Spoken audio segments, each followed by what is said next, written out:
Good morning students, class 11th। Feature लेखन, जैसा कि आप सारी विधाएं पढ़ते हैं, ठीक वैसे ही फीचर भी एक विधा है।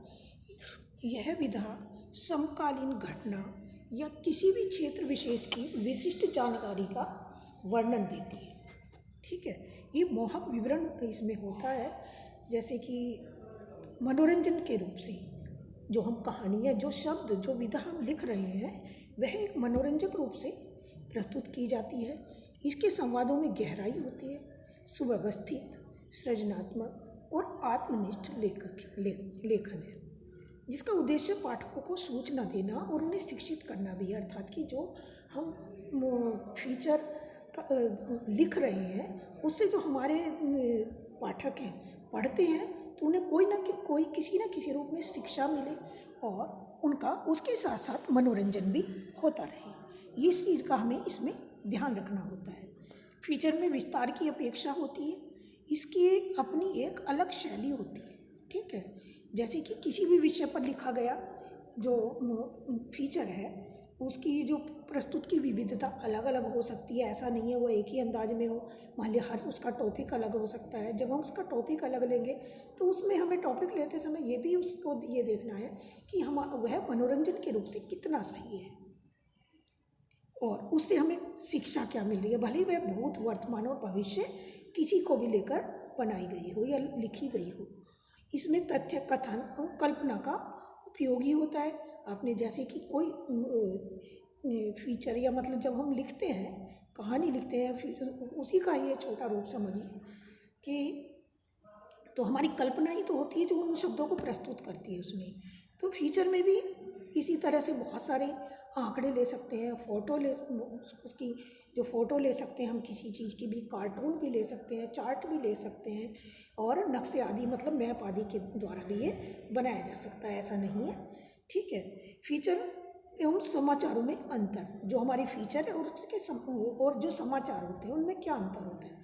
फीचर में लेखक के पास अपनी राय और अपना दृष्टिकोण होता है।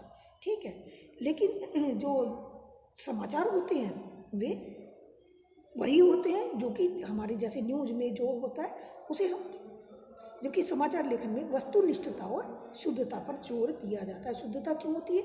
जो असली समाचार है हम उसी को ही प्रस्तुत कर सकते हैं। ठीक है, लेकिन फीचर में ऐसा नहीं है। फीचर में हमारी अपनी भावनाएं होती हैं, अपना दृष्टिकोण होता है और मनोरंजन के रूप से या किसी भी तरह से हम उसे चूज कर सकते हैं। भले हम उसमें कार्टून दिखाना निश्चित करें या किसी के चित्र दिखाना निश्चित करें। ठीक है, फीचर लेखन में उल्टा प्रमाण का भी प्रयोग नहीं होता।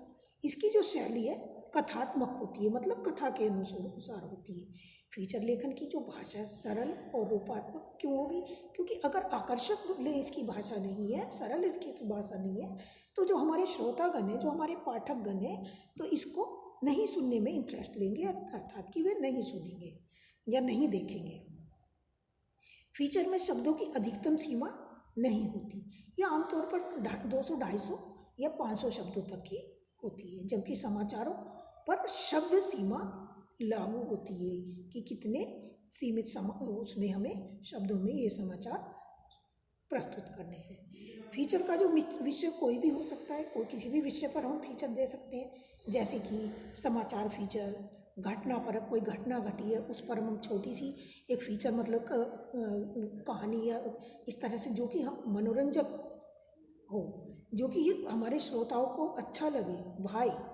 ठीक है, व्यक्तिपरक, जो कि व्यक्ति उसको समझने की कोशिश करे, और लोक अभिरुचि, अर्थात कि जो लोगों की अभिरुचि है जिस पॉइंट पर उसी पर, जैसे कि एक फीचर हम उसके अनुसार भी ले सकते हैं, जैसे लोगों की किस चीज़ में अब अभिरुचि चल रही है, किस चीज़ में लोग इंटरेस्ट ले रहे हैं, तो हम उसी पर ही एक अपनी फीचर तैयार कर सकते हैं।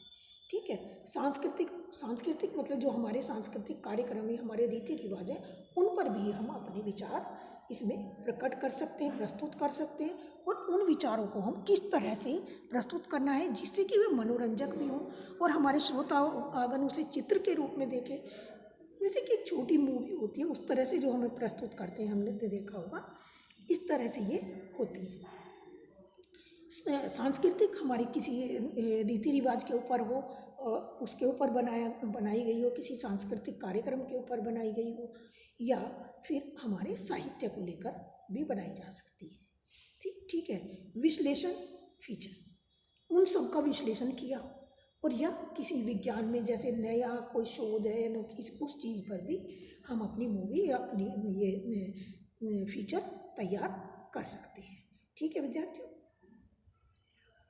अब इससे संबंधित कुछ जानकारियाँ हैं जो कि आप लोग से मैंने क्वेश्चन पेपर में जो मांगा था वो भी आप सही भी नहीं दे पाए हैं।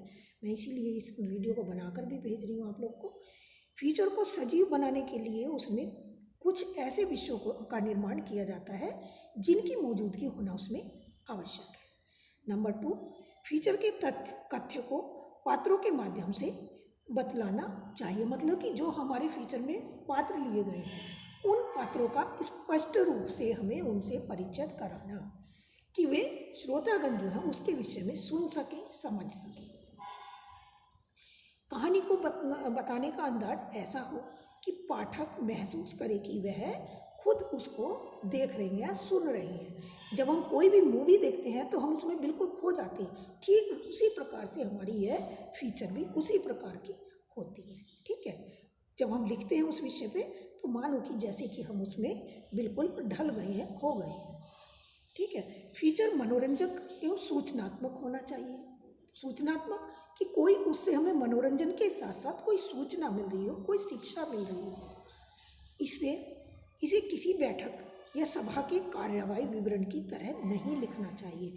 मतलब एक विवरण की तरह हमने ब्यौरा दे दिया, ऐसा नहीं है, बल्कि ये हम जो शब्द लिख रहे हैं उसमें ये कहीं ना कहीं किसी न किसी रूप में मनोरंजक भी हो, शिक्षाप्रद भी हो। इस सारी चीज़ों के हमें ध्यान रखना होता है। फीचर का कोई ना कोई उद्देश्य होना आवश्यक है। मतलब हम उसे किस तरह से, किस उद्देश्य से डाल रहे हैं, किस पर्पज से डाल रहे हैं, हमारा उसका को डालने का क्या मोटिवेशन है। ठीक है। ये सारी चीज़ों का हमें ध्यान रखना होता है।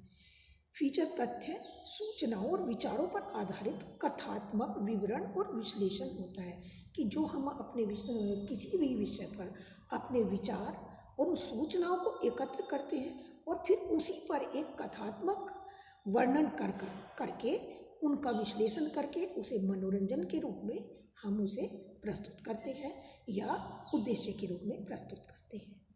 फीचर लेखन का कोई निश्चित ढांचा या फार्मूला तो नहीं है, लेकिन फिर भी उसका प्रारंभ और मध्य, मतलब कि शुरू और अंत उसका ठीक ढंग से किया जाना। मान लिया कहानी का हम जब प्रारंभ करते हैं तो उसमें हमें किस तरह से उसे प्रस्तुत करना है, ये सारी चीज़ों का हमें ध्यान रखना आवश्यक होता है। फीचर का हर पैराग्राफ अपने पहले पैराग्राफ से सहज तरीके से जुड़ा होना चाहिए। ठीक है। उनमें प्रारंभ से अंत तक प्रवाह की गति रहनी चाहिए। ठीक है।